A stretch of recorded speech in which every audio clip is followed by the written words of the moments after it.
Okay, good evening, ladies and gentlemen, and welcome to another edition of The Trending Mind. We have two great guests with us. You saw them both at different times some weeks ago, and we'll be having another mental health conversation. Please like, share, and we'll be back with you shortly. What is knowledge? And how much of it must we acquire in order to better our lives? What makes some forms of knowledge seemingly more advantageous than others? What fuels this desire to learn and to know and to understand? And how much of what we learn is actually applied to the bettering of our lives? Is it necessary to know in order to grow? Join us, a group of former Guyanese high schoolers and our special guests, as we chat about the things we need to know and about education and the process of learning in the tech age. This is The Trending Mind, Friday evenings at 7:30 Eastern Standard Time on Facebook and YouTube.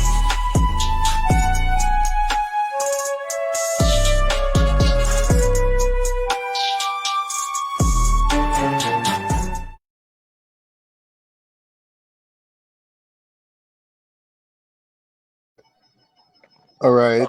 Good evening again. Antoine and Riza, could you please introduce yourselves? Ladies before gentlemen, unless you want me to go first, because I don't have on a dress tonight. Oh, Riza, thank you, Antoine. Good night, everyone. I am Raisa Khan. I'm a counseling psychologist here in Georgetown, Guyana.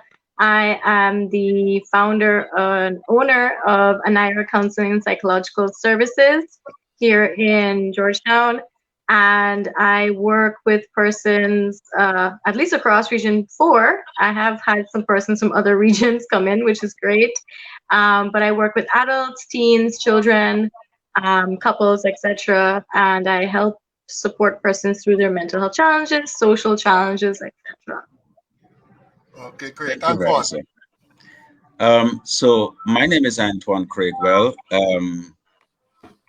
I'm the founder and CEO, president and CEO of an organization called DBGM. And DBGM is focused on raising mental health awareness in Black gay men to prevent their suicide. I do a lot of things as well. I mean, I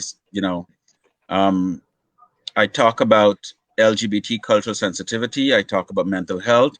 I'm actually a mental health first aid instructor, so I do mental health first aid. I also sit on a number of different organizations on their boards and so forth.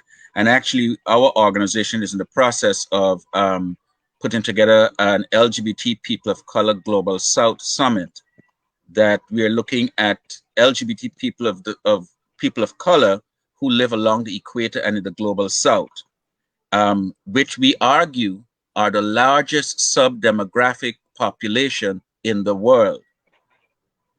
So, for example, if you stop to think that the largest population on the face of the earth live along the equator and the global South are people of color, and we also consider that LGBT are parts of all communities, therefore, LGBT will be the largest population in the global South. Secondly, the reason why we're doing this Global South Summit is to highlight the issues, highlight and celebrate LGBT people of color resilience. Because when stories are told about people in the global South, it's always particularly after tragedy or some sad thing or something or some way in which the white people in the global North will try to exploit and use that sadness to raise funds. So this is an opportunity to give the communities along in the global South a chance to showcase themselves. Seventh in my Mind Mental Health Conference, which is this year is going to be virtual. It's going to be 2 days, and it's focused on youth and young people. And so the theme for this year is actually chosen by a young member of the community: youth mental wellness, resilience in uncertainty. So we're looking at how young people are functioning pre-COVID, during COVID, and what does life look like for them after COVID? And how does all this impact their mental health? So that's just me. Okay. Thank you so much, Antoine. All right. We're looking this evening at those toxic, embarrassing moments from childhood, or embarrassing situations in childhood that impact us as adults. Now, we want to start, Ryzen, Antoine, with what some may identify as one of the more positive types of coping mechanism, where let's say someone grows up poor, had to struggle for a meal, may have been teased for the clothing that they were forced to wear, or the tight shoes that they were forced to wear. And they decide, I am not going to be a poor adult. I am going to work hard at school. I'm going to make sure I get my degrees in as fast, pace as possible. And we all know of someone like that who was driven as a result of being poor and so on. Now, would that response generally be considered a good thing or a positive thing? I'll start with you, Riza. Okay. So given the example you just mentioned, so someone who may have been brought up in poverty or difficult financial constraints as a child, I always tell my clients that one event can happen and one sibling will go one way and the other sibling will go one way another. And so I feel like if it is that we're talking about that sibling that goes towards advancing themselves and that resilience that we were just talking about, because it's very hard, if we look at Maslow's hierarchy of needs, for people to ascend the triangle, Maslow's hierarchy of needs, because of the limitation on the first level of things that we need to kind of climb the triangle that Maslow has so articulately put out. And so when we find persons who are able to ascend that way, most of the time we do, say that is a good thing. That was the question. Is it a good thing? Yeah, we would say it's a good thing, because they would have beat the odds. They would have beaten the constraints for which society and their financial situation would have put on them. Now, I think when we talk about whether it's a good thing or not, I feel like there's also one side of the coin that I always tend to look at several sides of coins, even though coin only has two or three if you count the rim. But the other side of the coin is, when I look at clients' advancement, I also am wondering, is this from a place of empowerment or is this a place from a wounded place? I think we also have to acknowledge that people act from wounded places, and it is a matter of, I'm going to show them, rather than I want to advance myself and never experience what I did as a child, or I want to have a family and never have my children experience what I experienced. That is from an empowered place. But there are people who are like, I'm going to do this because of that. I'm going to show them. I'm going to break the cycle, or whatever the case may be. And the line is so fine between empowered and wounded. I think it really does come down to like behavior, because sometimes I can see through my clients' wounded acts, rather than it's being, or like I have to make a point to my father, or I have to make a point to my mother who verbally abused me and told me I'd be nothing. And it's just it's a wound that is kept open because you're not getting that closure. Because really, when we talk about trauma and verbal abuse and these things, sometimes those wounds never fully heal. So you can see yourself revisiting that behavior to try and close the wound. And that's why like that, you have that drive, right? So I also consider that as well. Where do you come from? Is your actions of empowerment from a wounded place or empowered place? Okay. If that makes sense. Antoine, what is the difference? What would you say is the difference if you're coming from a wounded place as against a place of empowerment? And like Riza said, you know, there could be a thin line. Sometimes, is there really a difference? I think, and Riza kind of like put her finger on it when she said it depends on the circumstances that they are coming from and the divergence, how they, who in terms of siblings in a family, or even if it's the only child, where that child, that the path or the direction that the child goes. So,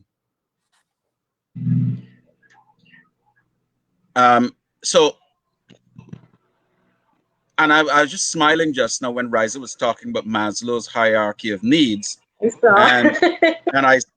and because there's just been a recent article that upended Maslow's hierarchy and said that he actually plagiarized his hierarchy from the Native Americans, didn't give them credit, and in fact, the Native Americans inverted the true hierarchy of needs, began with self-actualization and then moved up. So it is it's an inverted triangle.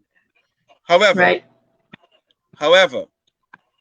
I think, and I'm still considering the example you shared in the email to invite me to be part of this discussion, Andy, because that feeds into this conversation significantly. Okay. I that think was the one with the athlete. Yes, but also how calling names and so forth, you know, stick with people. And I want to go back to something that Riza was just talking about, where she was talking about growing up as an adult and still being wounded. Growing up as an adult and still trying to take revenge or to prove a point. And that comes back to the inner child. That comes back to the child. So even just for the four of us who are on this screen right now, and I'm glad to see that Dr. Michelle Lord is here, is each of us ask ourselves the question, has our inner child grown up? Has our inner child grown up to match the adult that we are today? Okay, hold on. Because there are two different directions this can go, okay? Let's go back and talk about that child. What were the economic, socioeconomic, sociocultural, and psychosocial factors in their environment, in their immediate environment, in their formative years? What were the examples they were witnessing? What were the lessons the messages they were receiving, the language they were hearing? How were they internalizing them, not quite understanding what they meant, but then pulling them all together, as we say, out of the mouths of babes, because the innocence of youth, right? Because young children will just pull random words together because it sounds good to them. They don't have a clue what it means. But the way that they will pull these words together is almost equivalent as how our brains construct dreams when we're sleeping. Okay? So there's that construct. And I want to introduce one other aspect of this into that early childhood aspect, is the imposition or the imposition of contemporaneous trauma, then the acknowledgement or the continuation of intergenerational trauma that child is experiencing. How is that child then learning to process these different things, these different conflicting feelings and thoughts and emotions, and to use them to respond to what's going on outside them? So some may deal with it head on, some may withdraw, and some may decide, okay, I will deal with it head on, but I will preserve an inner side of me that is like, nobody can touch this. Nobody ain't getting close to this. Or I will withdraw on the inside and I will just have a nice looking face on the outside, but baby on the inside, I am suffering like hell. And that Right. suffering child grows up into an adult. And that Who's suffering, internally suffering? huh? Who's internally suffering? Exactly. But they go through life, with all these accomplishments, with all these achievements. Who is it for? Is it for a grandmother? Is it for a father? Is it for a mother? Is it for an older sibling? Is it for an older relative? Is it to prove a point? You understand? The other side to this, I think, is also important, is again back to our childhood and the things that we bring with us as children into adulthood. You have to decide as you grow older whether you're going to continue holding on to those judgments, either from external or that you judge yourself, whether you're going to continue holding on to those judgments and feeding them more and more, or you will choose to diverge from it, to separate from it. And I will use the example again of choosing a religious belief system. Because when we grow up, we are encouraged to believe in God and go to Sunday school and Bible class and go to service and go to church, and it becomes drummed into us. But as we get older and we begin to experience life, some of us come to realize that, hold on a second, there are things about that religious belief that I was forced to conform to as a child. Really, it does not make any sense. It is illogical. It's actually false. So I can choose to remain with that falsehood and live that lie. Or I can say, you know what? My internal self, my essence, my who I am, who I would like to be, who I want to make myself or create for myself, and my place in this world, I will diverge from that. And I will choose instead to put religion aside and recognize that I can be a better person without the influence of religion. Now, for that person, is it growth or is it stunted? For the person who is still religious, is that growth or is it stunted? For the person who is still religious in adulthood, even after recognizing the need to recognizing that there's a possibility to change, there's a fork in the road. Should I choose right or left? But they choose the left path, which is the religious path, and they stick with it. How much more authentic are they? What are they compensating for? What is still unresolved? Does that make sense? Yeah. Yeah, I have two comments. Okay, go ahead. Go on, it's open Yes, season. Go on. I know Go we ahead. have to introduce Dr. Lord. So sorry. Just two comments. First and foremost, I'm a scientist, so I was not raised religious, which I'll come to the second point. But one of the points I want to make very clear is that Antoine and I deal with LGBTQ. We work with LGBTQ community, so I'm pretty certain he's speaking this from working with the community. We know that in Guyana, most of our stigma for the LGBTQ community stems from the religious foundation. I have clients within the community who some can still remain religious. I don't know how, when your own religion tells you that you're not supposed to exist.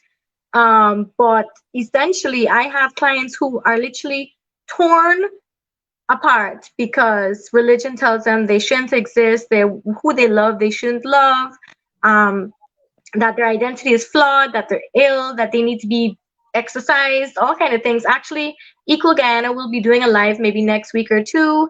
We do quarterly lives, and we're actually doing myths about LGBTQ, so it's going to be very interesting. Antoine, you're more than welcome to join or watch that night. But we're looking at some of the themes. So I know I can see why, or I can assume that Antoine his passion for that point is particularly connected to the people we work with, because I know for myself, I have seen my clients very much torn emotionally, cognitively, spiritually, because they were raised something that doesn't believe in who and what they are and their existence and their identity. So that's the first thing. The second thing is, I remember Antoine said, being a good person, or choosing a different path and being a good person without religion. I remember a couple of years ago, a friend of mine whose father is religious, very religious. And he said to me, he's like, Riza, people like you don't need religion. And I was like, what does that mean? As in, I can't walk into church or I'll be set on fire, for being a sinner. Yeah, exactly. And I was like, very offended, like, what? And he's like, no, listen to me. He's like, you are someone who was raised to be a good person, not because some holy person or holy book says you should be. He's like, you don't steal because that's the right thing to do. You don't lie because that's the right thing to do. It's about doing what's right morally without somebody like the big brother hanging over you, right? And I feel like even in Guyana, and I say this, the kind of parallel for this is in Guyana, corporal punishment, right? When we giving out, sharing out these licks, and I'm sure any of us here have been beaten at some point in time for something, even something stupid, is that when we give children licks, we don't even tell them half of the time why it's morally wrong or why they need to be given licks for it. And I believe that when we don't educate people on what is not Bible-wise or religious book-wise why it's wrong, but rather you will go to jail if you continue thieving when you're 5, 10, and 20. And the thing is, even if you beat your children when they're 5 and 10, you think that you can be able to beat some big strapping 20-year-old man when he goes to the bank and robs the bank? Just because you stopped him when he was 5 at the candy store doesn't mean that you're gonna be able to. You don't have the same tactic. It's not the same fear tactic. So if you don't instill moral understanding now, and not moral from a religious standpoint, but from a societal standpoint, or like, this is what people should be like to operate in a productive, legal way, then we're heading down the wrong path. We already have head down the wrong path, right? So I know that was like two very varying top points to make, but I just felt like they were important to include, because we have a culture of giving licks out like it's peas without ever telling our children, don't replicate this behavior because these are the long-term consequences. Okay, but I also want to jump in on. I want to jump in on that licks thing, because that licks thing, there's been some literature that is emerging about the use of corporal punishment on children, and in particularly in Black families, especially in post-colonial families, that there is a direct link and correlation that licks corresponded with the whippings that the white slave masters would beat their slaves as a way to correct behavior. And so in a sense, what our parents would do is use only what they knew. Yeah. Because again, it is transgenerational. It is intragenerational, it's transgenerational trauma. So we're passing on the trauma that comes with licks. And don't let me tell you how much licks I had as a child. Okay? I was not given licks, let so me I don't. cut you there. The subject of licks, Dr. Blackman, one of our panelists, we have people on the panel who are very passionate about that issue, and it's something I think we're going to have to deal with in a separate broadcast. It's such a big topic. Dr. Lord, I want to welcome you aboard. All right. Good night, everyone. Thank you for joining us. Now, I want to, starting with you, given that you're in the field of education, look at the issue of, we use that term, teenagers can be cruel, or that teenagers are cruel, the way the relentless manner in which sometimes they tease or bully. Have you found that cruelty that we talk about, that we allude to, is it simply a natural stage of growth in your estimation? So first, I would like us to define what teenager is. And when we think about a teenager, we're talking about someone who is beginning to develop hormones.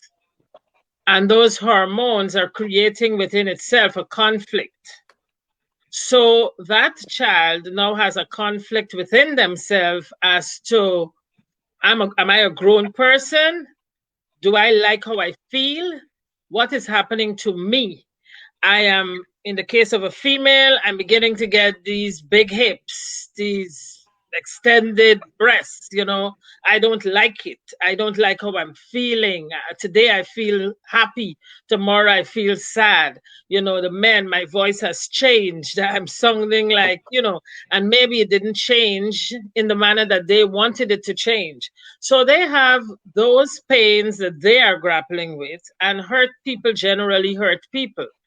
So the ability to lash out and feel as though, you know, okay, you're fat and I'm very skinny, so I'm going to laugh at you. Or you are a little fatter than me, but I hate the fact that I have gained weight. So because you are just one stage larger than I am, and that is my issue, fat, I can only think if I can highlight your fat, maybe it lessens my fat. So those type of issues is what teenagers usually grapple with.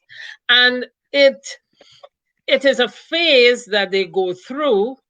And as I think it was Antoine, and I even think Ms. Khan kind of touched on this also, we have these pain. I call it pain. They call it trauma. We have these pain that we experience. And if we experience these pain and we don't have deep self-reflection, deep meditation as to who am I? What do I bring? What do I have to offer? Who am I? You know? And if we don't come to grips with who am I, as against who am I based on where I was born, how I existed, if we don't really how I came about, whether I got beaten as a child, what was the impact of it, you know? We really will never be able to overcome those pain.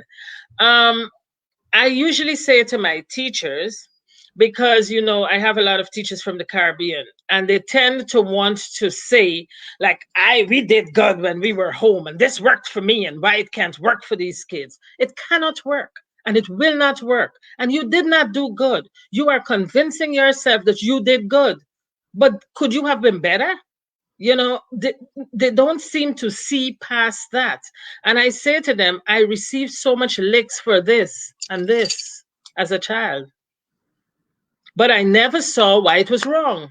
So I am going to wear those earrings, and I'm going to wear that necklace, because I still have not been told why it is wrong, other than I came up as a Seventh-day Adventist and therefore I shouldn't wear it. And no, I'm not going to do it. And you can't force me into doing that. But that's because I found my place and my resistance or my reaction to them. So yes, teenagers, it is what they're going through. It's how we embrace them too. It is how we treat them as adults. It is how we interact with them, because we can either ease that pain or we can increase that pain. So it is all about us. Okay, Antoine, given you would have brought up the whole Christianity / religious issue. You just heard Dr. Laura talk about, because within Adventism, there is this issue, this thing that you should not wear or adorn yourself with jewelry. Now, you heard how she responded to it. In the psychological sphere, how do you define such a response as a person saying simply, look, I don't see why it's wrong, so I'm going to continue to do this, and so for them ultimately it doesn't go into trauma. Then how in psychology do you define such a response? I think I would want to suggest that that can be a form of early stage defiance.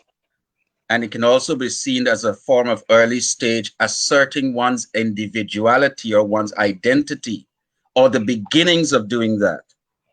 And so, like I said, I grew up in church. I was offered up as a baby because they didn't think I was going to live. Okay?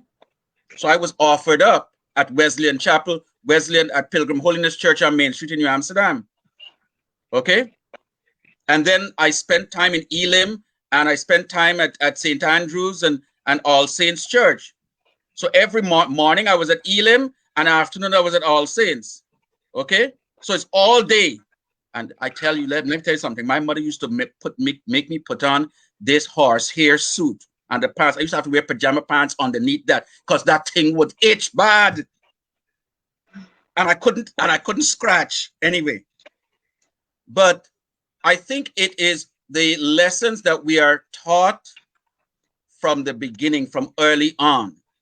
That, like Dr. Luard was talking about, that when she got to a certain age, she decided that she was not going to conform, even whatever consequences it brought, because in her mind, she needed to assert her independence, her individuality, to begin to create her identity. Who is Michelle Luard?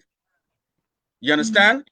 And establish her place in the community, in the society. All right. That is trouble, because the history that comes with doing that means that she's leaving herself open to all sorts of abuse from the family and from the community at large, because she is setting herself up to be independent. And you are not an independent woman. You are a subjugated woman. You're a woman that is confined and conformed and belong to a man when you marry him, and all you do is make children and cook and clean for him. That's it. Oh, the Lord's face. You understand? The funniest thing I've ever heard. That's the funny. Well, then I'm a man. But isn't it true? Not for me.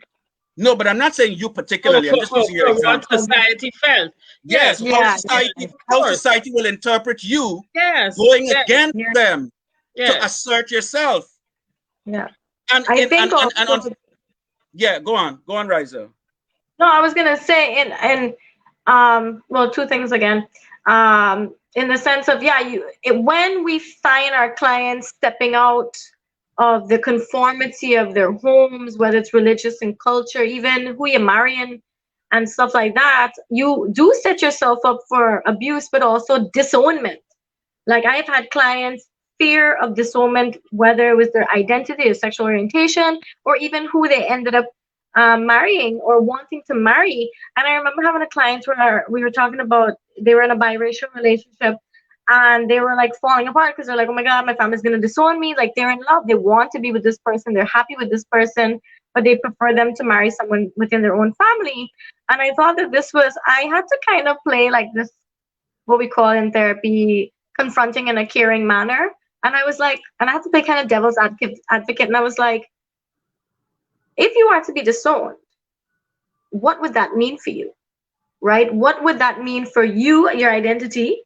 But be for you, the person who has to wake up and think, I chose, and this is how I put it, you chose your partner over a racist family. And they were like, oh my God, I never realized it like that. And I said, do you and your family even have the same values now that they know that they would prefer you to marry someone with your own race, even if that means having a toxic or abusive marriage? But they don't want you to be with this other race, even though this person is good to you and doesn't beat you and doesn't have problems and is respectful. And so a lot of times you have to put it across to people. Do you want to be a part of a judgmental family or a racist family? Or do you want to keep your family to say you have family? And this is where sometimes like boundaries and stuff are like important. And the other thing about the onset of identity, is that I think that not everyone has the opportunity, and I feel like that is that pain where you have to spend years conforming or pretending or having to deal with that conflict within yourself and, like, say, your family, or conflict within yourself and society. Because I mean, some people have to wait till they're like completely independent, finish school in their 30s to finally be themselves. And that's why you have people coming into therapy, and I have a lot of clients who come in and say, I don't know who I am. Help me figure out who I am. And we literally start with like foundation of just value systems and things they liked from high school or when they were younger that they have to stop because their parents told them they couldn't, like jewelry wearing. You know, we don't know. Remember, maybe Doc would have been like a whole fashionista, but Seventh-day Adventists say, no adornment. So that was a whole missed opportunity. No, dear, I will be who I choose to be. Because let me explain something. I feel as though integrity, we define integrity as, right, doing what you should do when no one is looking. How about integrity within yourself? How about your integrity for who you are as a person? And that's where it should start. Who am I as a person? What are my beliefs as against the facts? And how are my beliefs influencing what I am determining as facts? And you have to be able to analyze that.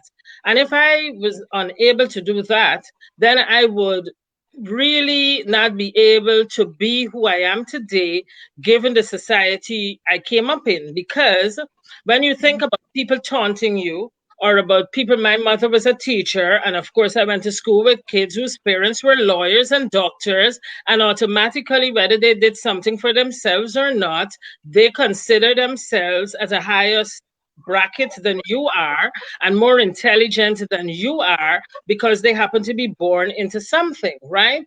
And then the people, I came here, I was in an all-white class, and people would taunt you for your accent. And I had to tell them, let us look at our grades.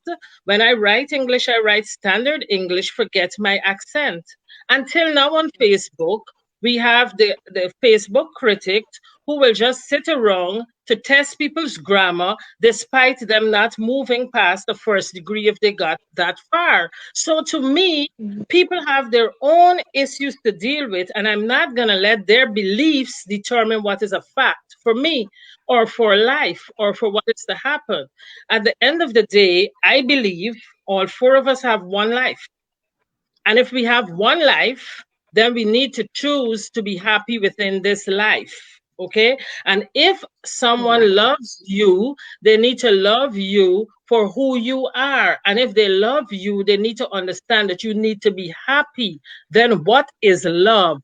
Love is love, regardless of where it is expressed. Okay. And maybe if we choose to mind our own business and be happy within ourselves, we would be less concerned about what is going on with someone else in terms of their happiness. So that's how I view it. Thank you, Michelle. Exactly. Antoine, Riza earlier touched on a hot button issue, and I want to take you up on this. Racism in Guyana, how much trauma do you think that has created for the young in Guyana?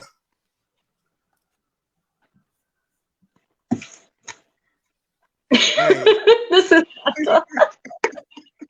I know, Riza. I know. This book, I'm sorry, guys. I'm pointing at this book. This is a book on intergenerational trauma. People go find it on Amazon. Mark Woolen, yes. It didn't start with you. Very important book here because Antoine keeps talking about intergenerational trauma. This book is for you. I know. Yeah, I looked at the name. I wrote it down. Mm-hmm. It didn't. I use references from Mark Woolen's from the book, references from it in many of my workshops and trainings. When I talk about when I discuss intergenerational trauma, and I discuss how that is present today, and so people can begin to understand that it didn't begin with you. you're carrying it. It's it's like that deja vu moment where I felt I've had this experience, but I can't place where it was because I know I've never been there. I never smelled that before. I never had that sense. But so it might have been something that is lodged in your mitochondria that passed on from your mother to you. Anyway, yeah. Talking about racism in Guyana, it's interesting you should ask that question, Andy, because I've been having a lot of conversations in the last couple of days about intra-racism. And I remember, interestingly enough, my great nephew sent me a text message saying something on complaining about dealing with the Kuli people in Guyana. He's Afro-Guyanese. And then he sent a message saying, sorry, I shouldn't have said that. That was racist. And I thought to myself, one, there is awareness.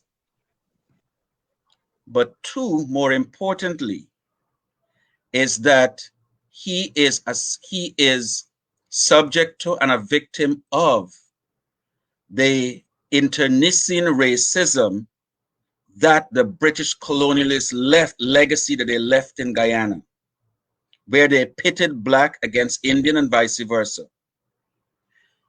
I reflected also that I have since learned one of the things that, and I encourage each of you to do a little bit of work on this, is find out your own story.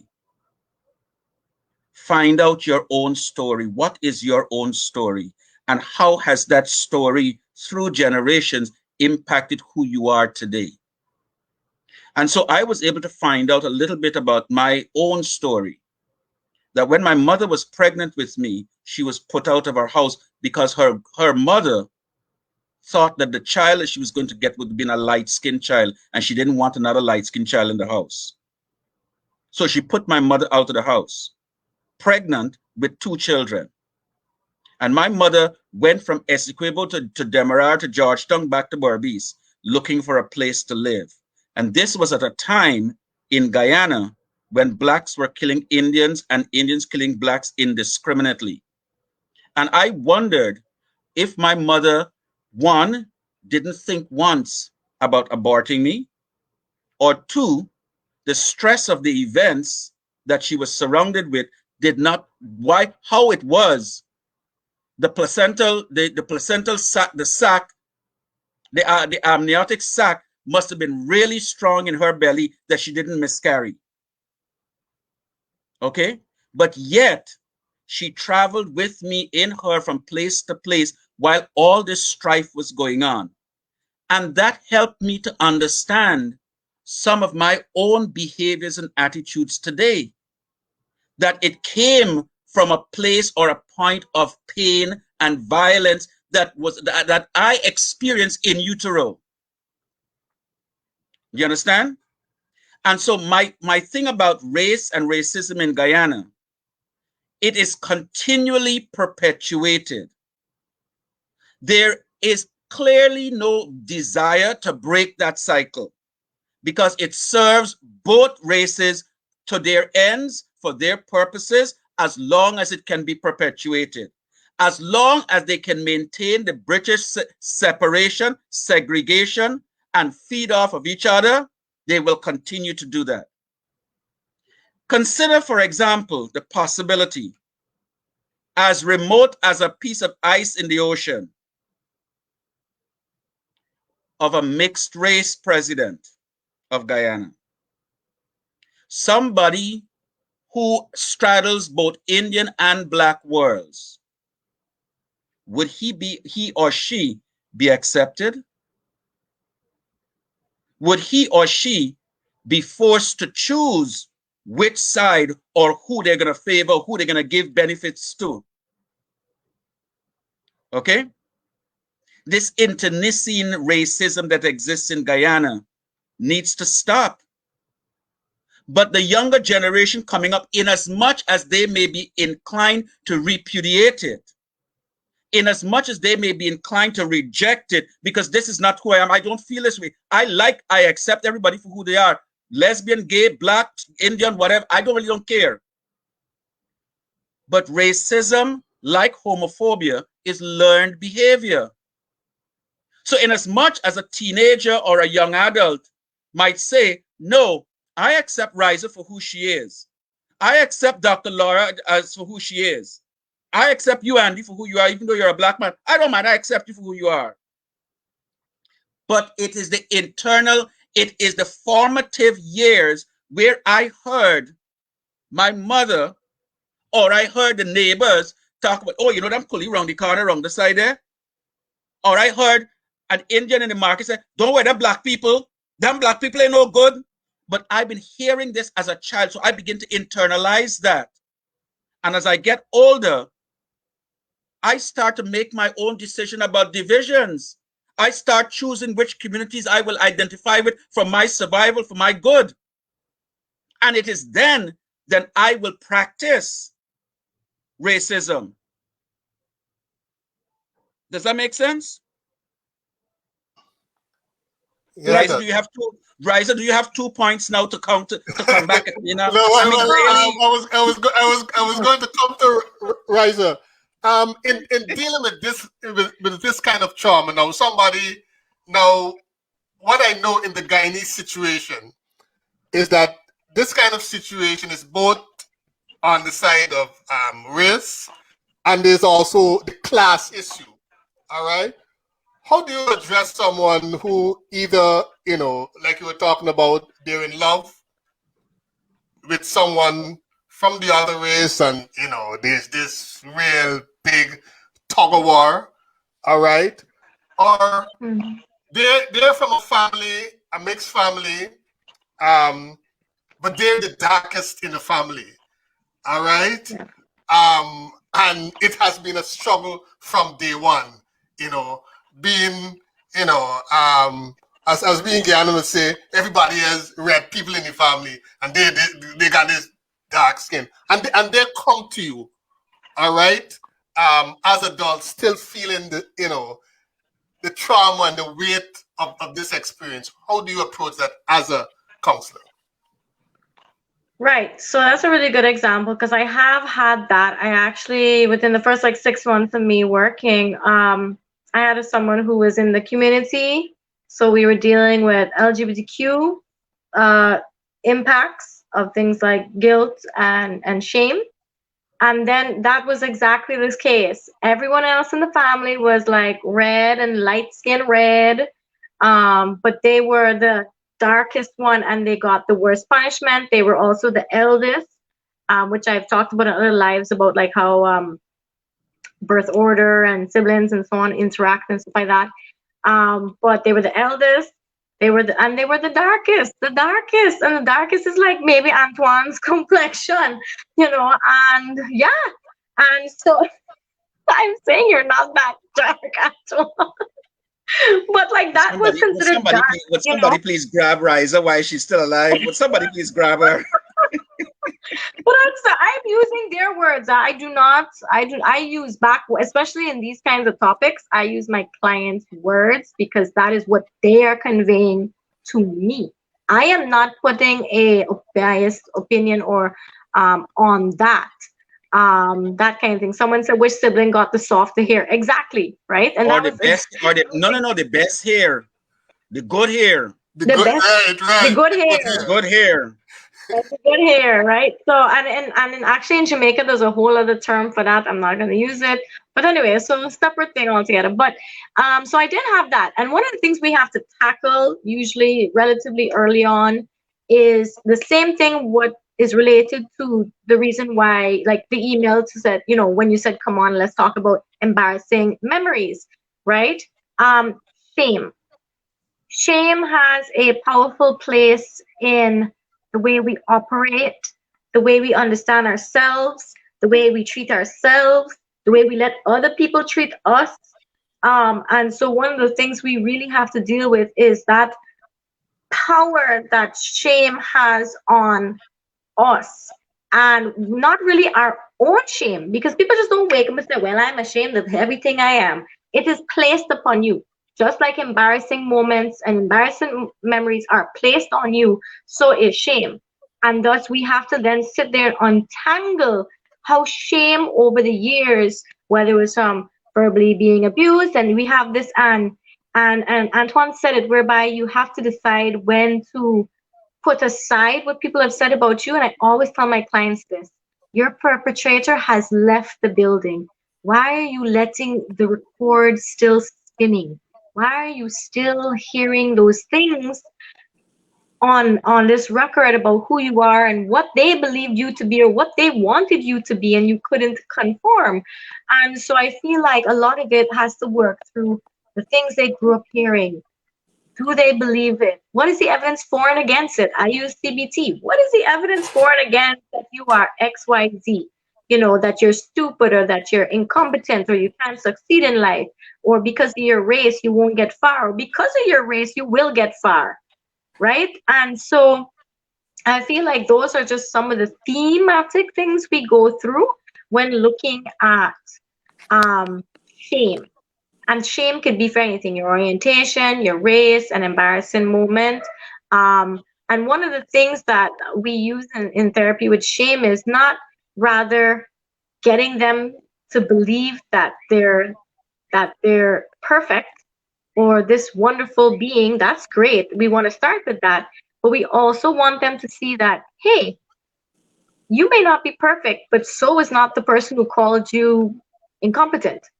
Every one of us here is equally imperfect in our own ways, and that we should be, and that we all should understand that it's not that you are the problem. It is that we all have problems. And actually, Antoine said, he said, oh no, sorry, Dr. Michelle said, you know, because, no, whomever said it, that you know, because I'm a little bit bigger and I have a problem with my bigness, I'm going to make the slightly heavier person, Dr. Lord, you know, feel bad about themselves. So a lot of time it's a lot of projection. A lot of it is a lot of people projecting onto us. And then we take this, you know, as gospel, and it attaches to us. And that is what causes shame. Shame, we don't just wake up and say, well, I'm ashamed of something. And I distinctly remember asking one of my clients something. And I said, would you still feel the same way if society said it wasn't wrong?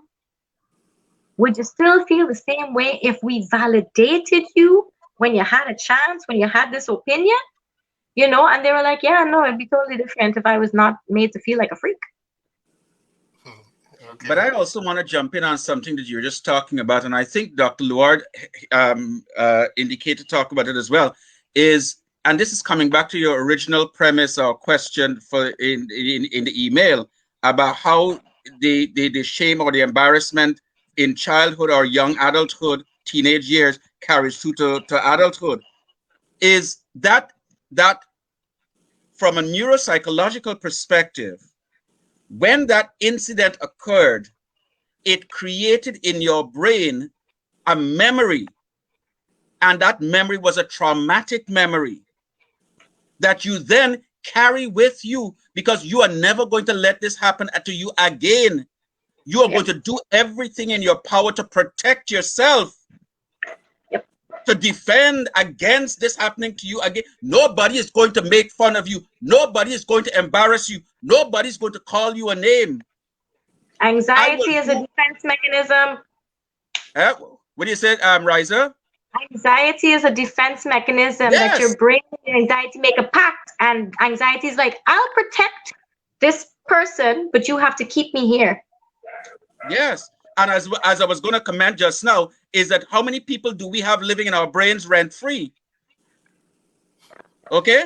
How many people are we carrying around? How many little petit, and I'm using the French word, not petty as in, irrelevant, but petite. How many petite pains and traumas and hurts are we still carrying around as adults from when we were children? Yep. When we were running around and playing with our friends, and the friend might say, hey, look at you here, how it look.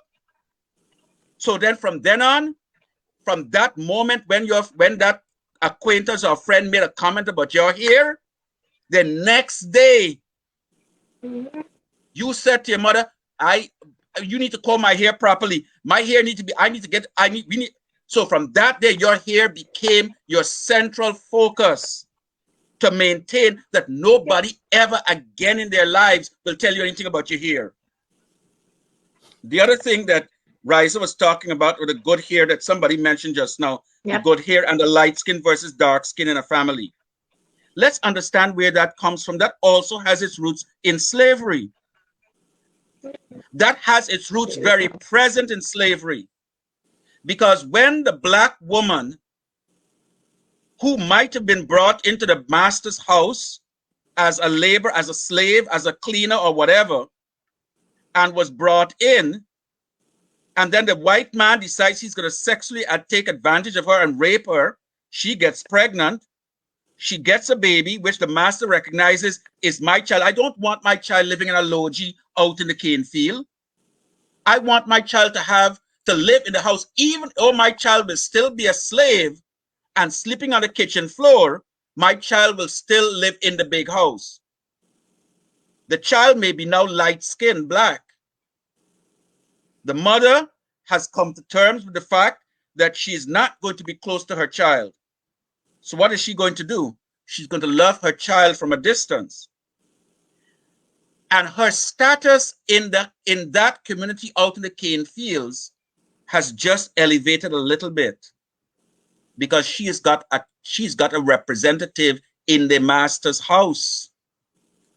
She will have through her child the master's ear. She can get to the master. So her status, her social status rises a little bit. She is a little bit above the others out in the cane fields. So consequently, the light-skinned Black is seen as more preferential, is seen as better than the darker one, because the darker one is still always associated with bad, with evil, with animalistic, with bestiality, with drudgery, with property. That's what the Black is seen, but not the light skin, because you got the good hair. You don't have that kinky hair that I got to put soft grease and pork fat to make it soft so I can comb it and then put it in a hot comb on the coals to iron out your hair to straighten it. No. You understand what I'm saying? Yeah, Anton. So hold on. So now let's take that as a child's experience and being teased, tantalized, bullied as a child. That child will internalize those pity, those little instances, those little insults, those little harms, because what those little harms have done, those little harms have begun to chip away at that child's sense of self. So they no longer, their sense of self is now becoming unraveled. I am trying to get my shit together over here and you are chipping away at me. So I'm going to create a defense mechanism to protect me. That this is not happening again. This is never going to happen again, but it will lodge in my memory and it will be reflected in my behavior, in my choices, and in my attitudes as I go through life, because I have never resolved those petty issues from childhood. Okay, thank you, Anton. Let me take this time to welcome aboard Renita. Thanks for joining us. I know Anton was giving you a little earful there. Good night, all. Yes, Rennie, and welcome. Good to see you again. Good night, Anton. Good night. Bye, Riza. Michelle, let me go to you and then go back to Anton. Now, we know that they speak of, especially when we refer to the LGBTQ community, this thing about being different, all right, and being bullied, being ostracized, being tantalized, whatever, for being different. What I have found, looking at human history, recent history, past history, it seems that mankind does have a problem with anyone who's different, whether the person is too tall, too dark, stutters, speaks too fast. You know, difference. It always seems to unsettle.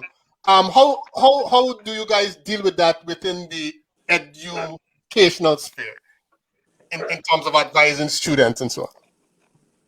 So, in terms of students and differences, we have zero tolerance for what you call bullying, tantalizing, making jokes, speaking down, being demeaning to anyone. Because if I think about, just look at a tall and short analysis.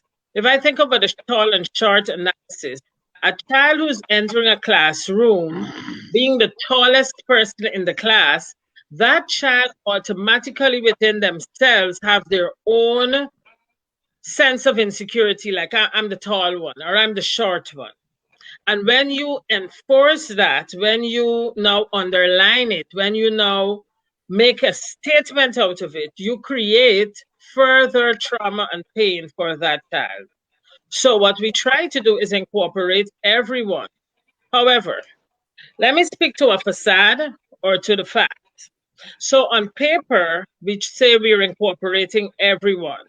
But can we really incorporate everyone if we don't speak to that deep-seated issues that people may have within themselves? So you have to try to identify those deep-seated differences. So there are times when students come to my office because they have bullied each other. And what I try to do, rather than impose some form of discipline on them, is get them to sit and speak about what are their similarities, what you have similar. And because I try as a mantra to know every student well, I can also say to the students, both of your parents are from Guyana, right? And where in Guyana was your parent from? And where, okay, so they were Guyana. And your father works where? And I try to let them see how similar they may be. And I try to play up their similarities. And then I ask them, what about this difference that has caused you to think that it is so bad? And aren't you different in this way too? And aren't you different in that way too? So I try at my building to have deep-seated conversations with my kids, because it is my belief system that a child does not correct behaviors if they don't know the why. The why is what people need to know in order to make that correction. Me just telling you don't do this and don't do that, then you would try not to do it when I'm around or when it will come to me, but I have not changed your behavior. And if I'm building a child, then I need to do it. I also want to address the LGBTQ community, because it is my opinion that way back in history, whenever I look at, let's look at the like the kings and the queens and their generations, all these shows with them. This is not anything new. This is something that has been around from time immemorial. And very often I wonder, men who attack men who are gay or women who attack women who are gay, is it because within themselves they are covering down what they would have liked to be or what they would have liked to do? And then because I can't do it or I didn't have the gumption to really stand up for how I feel, so now, you know what, I'm going to attack you because how dare you stand up for what you feel? You know, sometimes I wonder about that. And I do a lot of thinking around Brené Brown. And Brené Brown deals with shame. And very often when we face shame, what we need to do is to become vulnerable. We need to confront it with vulnerability in order to get that courage to overcome it. And if you don't confront it and if you don't sit down, I am not perfect. I am also imperfect. And which one of us are perfect, you know?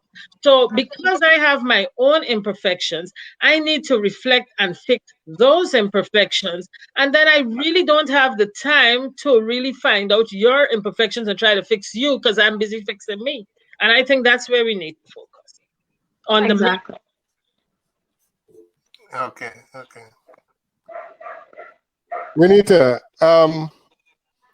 I know from time to time, you would have spoke about. I mean, you say your mind was different. You did things different as a young person, as a teenage girl especially. Did you encounter any traumatic instances as a result of how the way you thought, the way the things you prefer to do and so on? Well, I always say that there's somebody who looked out for me that I never saw. My mother is my mother is part Irish, part black, part Amerindian. So I think she's actually lighter than Miss Khan. My dad is dark. I'm the darkest out of 5 children. So a lot of times when they would refer, it never bothered me. That's why I'm like, somebody looked out for me, because mentally I should be messed up, because they would say, "Oh, the dark one. Oh, they call me Anne. That the black one." So, and it never bothered me. Maybe because I didn't know it was derogatory. I don't know, but it never bothered me. So I don't know if because it never bothered me, it actually bothered the people who use it against me. But I didn't even realize that I was the dark one, that it was something that people should not ascribe to a child, should not tell a child, right? Um, so growing up, people would say things, and somehow I always brushed it off. I never let it sink in. I never let it affect me. And I never felt I had to prove a point to anyone. So I don't know where this came from, but to this day, I try my best not to let things that people say about me, because to me, that is their opinion of me. Who knows me better than me, right? But what I try to do is be an advocate for people who I know are not as strong as I am. So from and even those were my sisters, my siblings, my relatives. From growing up, I always find myself defending them, defending other people. So I don't know if that in a way is how I dealt with negativity thrown at me. Um, by defending people. I still do that to this day. Um, but I really don't know how I came up with this attitude, and I always said I had this angel or somebody looking out for me that protected me and guided me and give me this spirit that, like a duck, you throw the water on their back and and I never keep things inside. If something is bothering me, I'm the type, I'm going to call you and let us discuss it. If I say something, Dr. Luard can tell you, and it is misinterpreted, I am not going to bed until we discuss that and we get to the bottom of it. Because, like Anton said, Anton, I refuse to be one of those who walk around with those little petite. My fart is already big. I don't want any more. I do not walk around with bearing malice, and I forgive people not because for them. I forgive people for me, so that I can exist, so that I can, I can function. When people misinterpret anything that I say, that becomes the biggest bother for me, and I have to correct it. I have to fix it. I cannot let days go by without addressing the issue, because a lot of things get misinterpreted or misconstrued, because I do have a direct way of saying things. I was told that already. The way I say things sometimes can be cutting, but it is just how I am. I rather say what needs to be said and tell people what they need to hear, not what they want to hear. And I've always been like that. So I don't know where it came from, but Right. that's who I Okay. am. But I want to ask you something, Renita. Mhm. I want to ask you to think about it. If calling you, and I'm just going to use the examples that you use, if calling you black was not painful to you, why do you think calling me black would be painful to me? So that would cause you to want to think that you have a right or you need to stand up for me. Because, in my opinion, if it didn't bother you, then your outlook may have been, you know what? It ain't bother- there's no big deal in this, right? So a lot of times, because we came up as what we consider ourselves thick skin, or like bounce it off and move, because we have a very rough cut. Bounce it off and move. Take your pain, take your blows, and move on, move forward. Behave like a big man, like a big woman. Just deal with it. So a lot of times we have dealt with things, but unconsciously we understand that, you know what, this thing creates some level of uncomfortability within us. So therefore, we don't want to see that for somebody else. So we become an upstander and we become an advocate for people because, you know what, you did this, it ain't happening. It's not gonna happen. So think about that. Okay, Yeah, when I said I stood up for them, again, they would not have been called black because I was the darkest one. So No, I no, would no, be the no, black no. one. I'm just I saying meant other, when I well, stood for up for example. them is if I see somebody being bullied, picked on, hit, Okay. I kind of like try to intervene or peacemaker or that's what I meant. Okay, go ahead, Riza. thank you. And this goes right back to my argument of from an empowered place or wounded place. Because I also I understand what Dr. Luard is saying in the sense of, I have had clients who have said, I will do everything I can because I don't want that to ever happen to anyone else, or I will be that protector, that advocate, so that no one else has to ever experience that again. While at the same time, I hear what Renita is saying in the sense of, it doesn't matter. It could be bullying, it be for social justice, social rights, whatever the case may be. And so this is that distinction. Remember, I said it was fine, right? That fine, is it? Because I could see how Dr. Luard could see that, because I understood what she was trying to say, but then Renita was like, no, it could be for bullying, right? So it is a very fine from wounded, which is what Dr. Luard is talking about. We were like, no, it bothered me, and I never want anyone, and I'm making this assumption that if I felt that was racist, then everybody who gets a slang or a name or called a racial slur, then it must hurt them. Oh my God, yes, it left me crippled for years, and I am so insensitive about my hair and my weight and my size. So I'm projecting, and saving everybody when it's really the inner child, like what Antoine said, who needs to be sorted out before you go projecting your own hurt onto other people, which is the complete opposite what I'm saying of what Renita is experiencing, whereas she's coming from an empowered place, right? Where she's like, no, it's morally correct to stand up for people. As people in the helping fields, we're kind of always going to think that way. Whether it's, I would like to believe most of us have dealt with any petite pain, according to Anton. We've dealt with those things, while at the same time,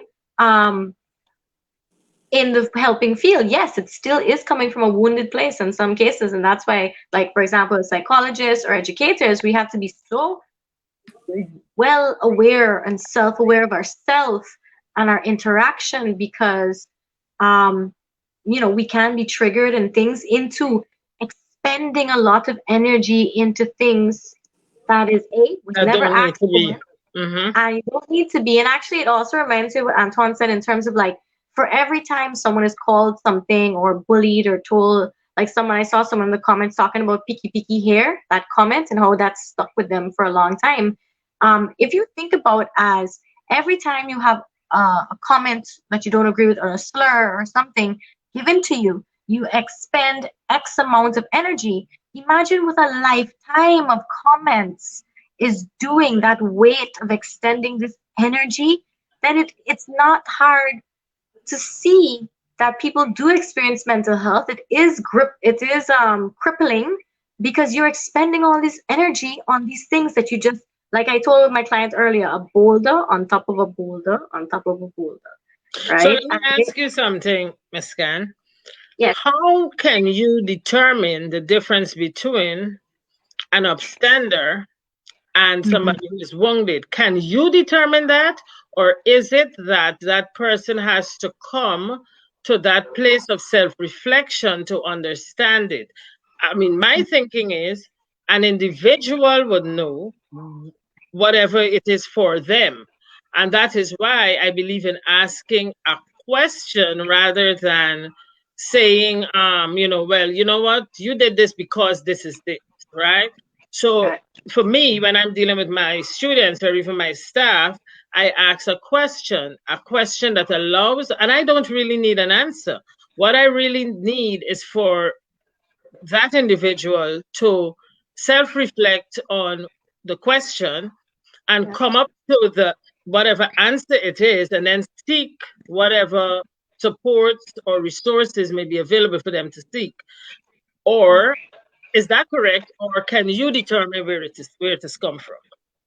I think there are times that sometimes I hear a client and something in the way they say it, or maybe a lot of my clients say, oh, sorry for rambling. But I said, you're not rambling, because for me as a therapist, I'm building a puzzle, and all the little fine things that you think are rambling, I said, I'm collecting them all and I'm building this piece and this piece and this piece. And something I hear today may genuinely come in handy in like 4 weeks. We don't know that yet, but it will make sense when the two collide.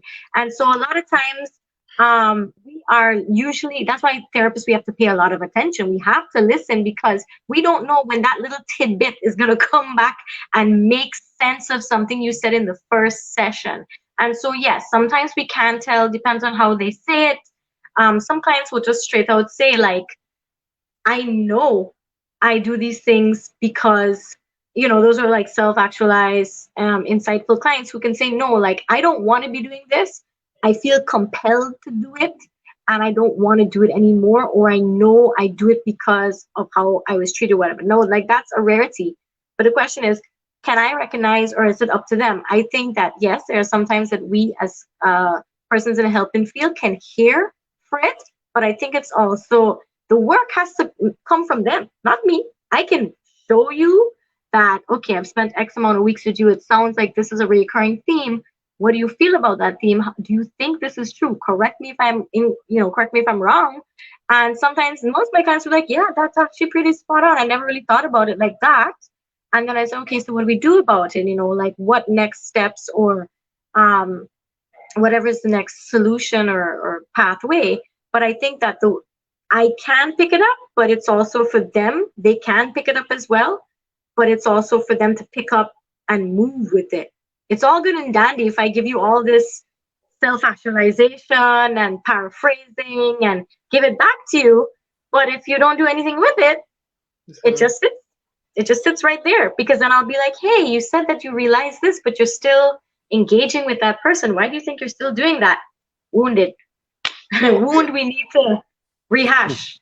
Antoine, given Michelle's question and Rice's comment, we're talking about the wounded, those coming from a wounded place as against empowerment. From your own experience, I'm gonna go with the same question. Do you see a distinct difference in the way the wounded and the empowered respond, given that a lot of times even the empowered would have been wounded at some point? Right? Do you see a difference in how the two operate?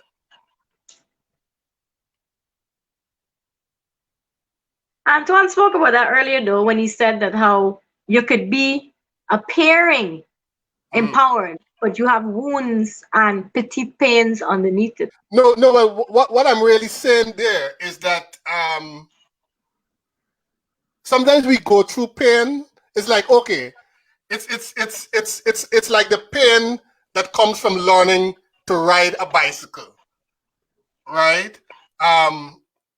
You know, you ride, you fall along, you get bruised, you fall along again, but you keep at it, and someday, you know, you're riding non-hand and thing, and you just keep moving. I think I should never begin a sentence or a statement with I think. That is so weak. So let's start again. The idea of wounded and empowered. I suggest that the empowered, or I would rather use the word the strengthened, would have experienced woundedness and hurt and learned how to overcome and process and deal with it, internalized it, resolved the conflict surrounding what caused it. So, for example, this is a bit of an extreme example. A child might have been sexually abused by an adult or another older relative. The child, and let's say it's a boy who was sexually abused, could not for the life of him understand why did he have an erection when he was being sexually abused. And he comes to understand later on, because he'd been carrying this with him, that his body said to him that he liked the experience, when in fact there was a conflict set up that he did not like this experience. He did not like what was done to him. But he comes to reconcile that in himself, understanding that that was not my fault. My body responded because it was stimulated. It is what it was naturally given to do. But that doesn't mean to say I enjoyed it. I liked it. So he's able to reconcile what happened with him as a wound, because we can have another conversation a little later on about sexual trauma. But he would have been able to reconcile that wound and say, well, you know what? This is what happened. I am now able, after having understood what took place, the dynamics that were involved, resolve the conflict, that I can now move on strengthened to embrace relationships and engage in sexual relationships that are healthy and positive and productive, and allow myself to experience sense and feeling and sensation and pleasure, and not feel guilty or disgusted by it. But the flip side is always also true, that the possibility that he might have been wounded by this experience and continues to blame himself throughout his life. So he never really enters and engages in a relationship.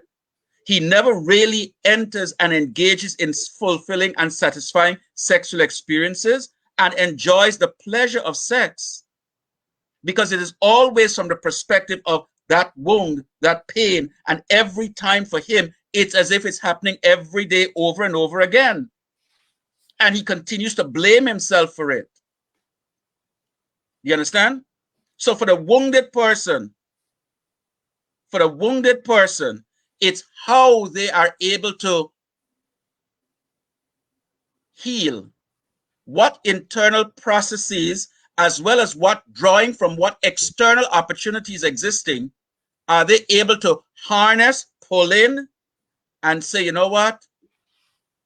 I choose to live this way. I choose to live a healed, a strengthened, and empowered way, a life. I choose to live a celebrated life, compared to the other person, as Dr. Luard was talking and Riza was talking, who may be still living a wound, still carrying that pain, but then transforms it and projects it onto others. So they may enter into a sexual situation with somebody and the sex becomes very rough, very abusive. unnecessarily so, that causes pain to the other person. In a sense, maybe that's all they knew. But also in another sense is that I'm projecting this because this is what was done to me, and I'm still carrying it on. Does that make sense? Yeah, where the victim becomes the perpetrator. And hang on, Riza, because you just said something there is triggering something else in my brain. I hate to use the word trigger because trigger is a violent word that is provoking something in my mind. And it is, we talk about religion and Black people. And I'll just throw this one in here for a minute. That Black people's relationship with religion today is the equivalent of a version of Stockholm Syndrome. Let's consider that for a second. All right, moving on. Why y'all start me off, eh? Yeah, so someone, one of our viewers actually, brought up the whole issue with the with the religion thing earlier.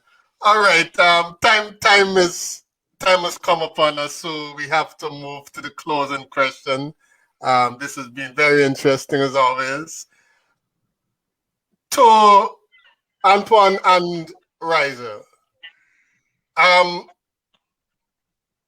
patient comes to you. Is there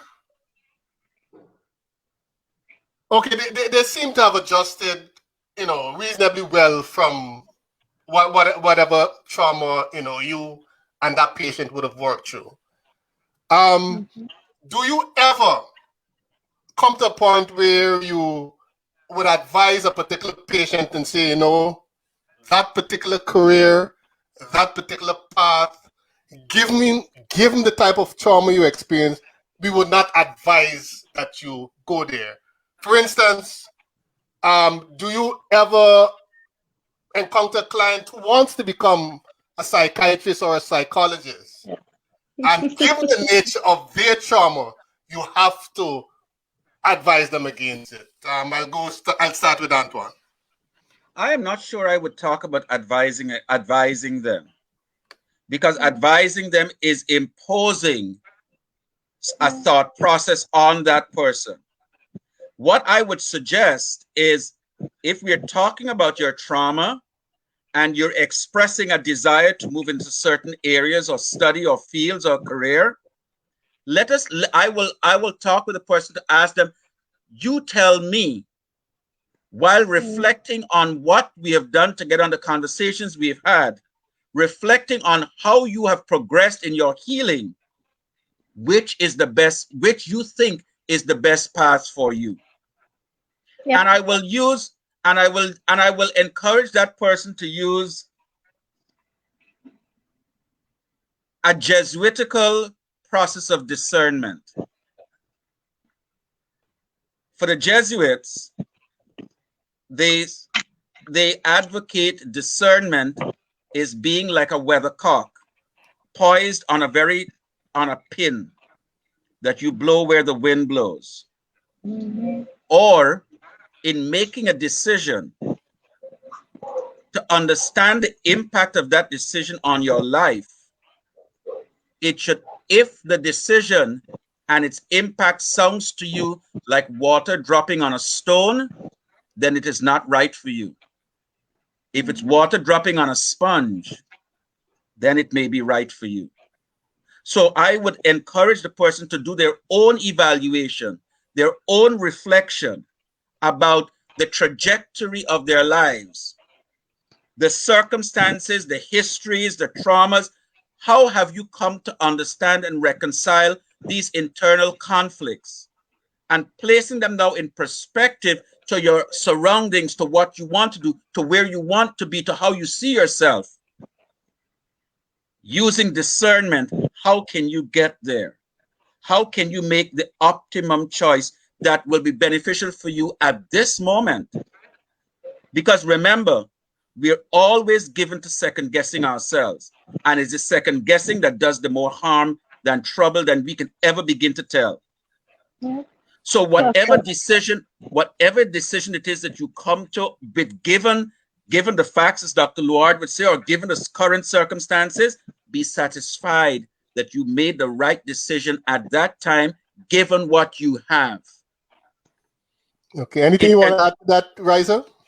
Yeah, no, I think it was a pretty good way of looking at it, because indeed, counselors, therapists, psychologists, psychotherapists, whatever we are not advice givers. I always tell people I'm not an advisor. I'm not here to advise you. I said I am a guidance. I give guidance, I give support, I help you to understand.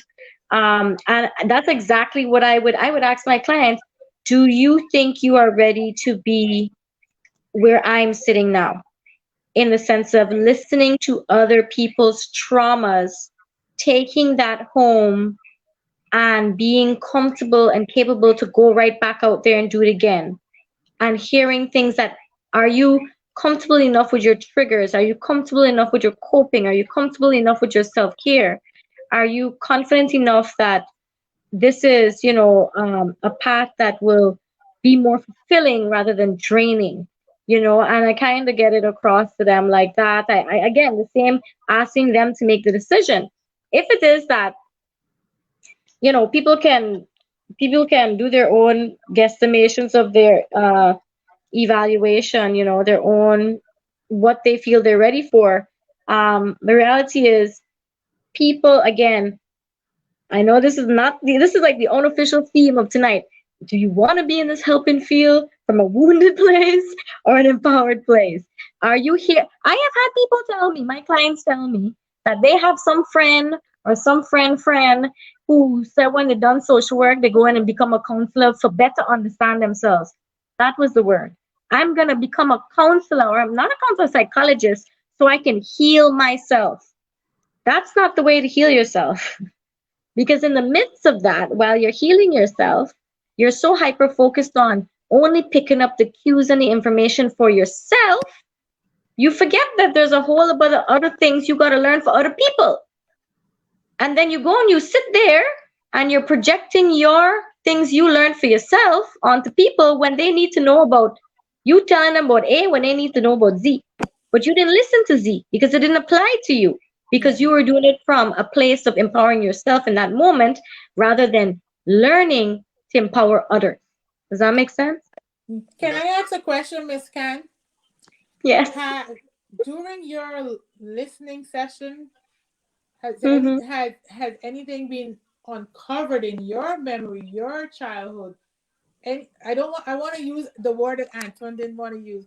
Has anything been triggered in you? Any memory been triggered in you of something that you experienced when you seen that is probably the reason you are doing what you're doing today?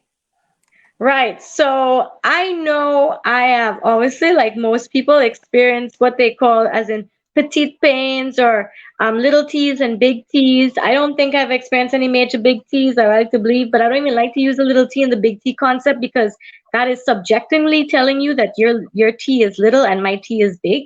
So T as in trauma.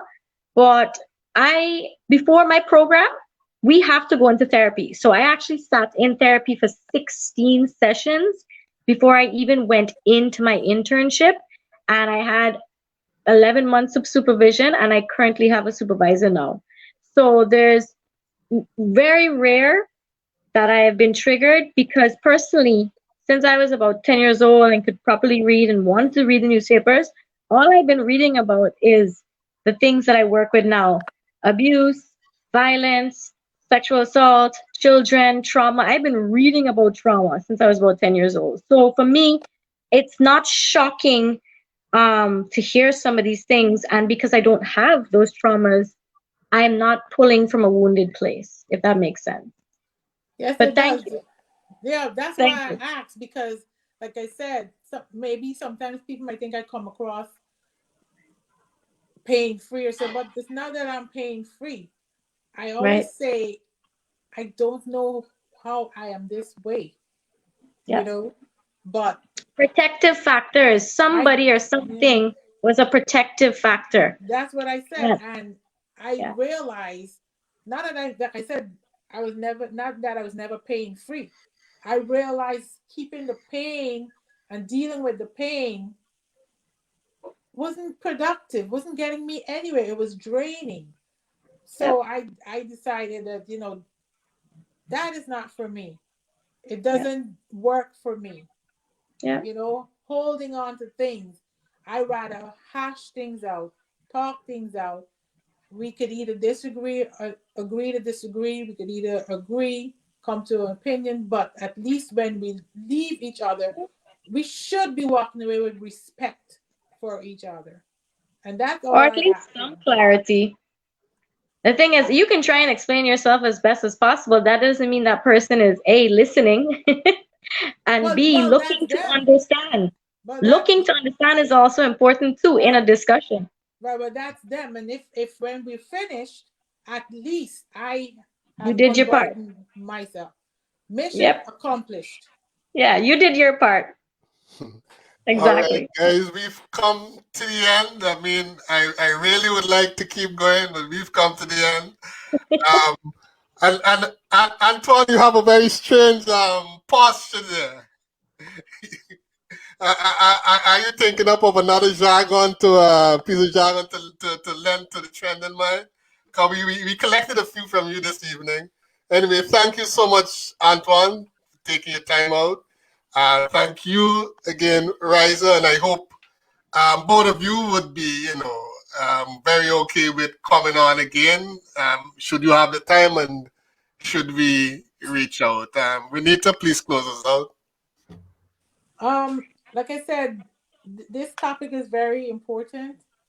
Next month, we all know it's mental health, dedicated to mental health. So hopefully, and a lot of our audience seems to want us to continue because I guess we might be providing solutions or opening doors that have been closed. Who knows? So it seems to be a very interesting topic. So next month, hopefully, Andy, is mental health month. So I think it would be nice if we can do it again, especially next month. So Antoine, look forward to hearing from you again. Miss Can, look forward to hearing from you. Thank you for taking your time out of your busy schedule on a Friday night. Miss Dr. Luard, thank you so much.